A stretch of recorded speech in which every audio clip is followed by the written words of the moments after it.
nagbabagang balita sa oras na ito. Makakasama pa ng 3 manggagawang Pinoy na hinatulan ng parusang kamatayan sa China ang kanilang mga pamilya bagong itinakdang pagbitay sa Miyerkules.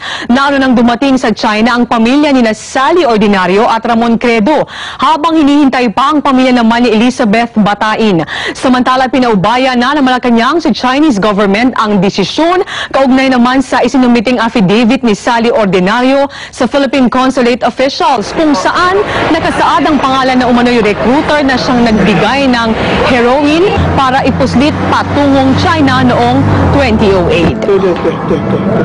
Maging una sa balita, i-text ang alert on sa 2366. At narito ang mga balitang dapat abangan mamaya sa TV Patrol. Senador Panfilo Lacson humarap na sa media, hinanakit sa pamahalang Aquino, inilabas. Nagbuhalang isda natagpuan sa baybayin ng Karkar, Cebu. Exclusive, si Baron Geisler sa loob ng rehab.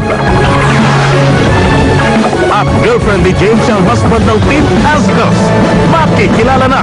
Abangan sa TV Patrol.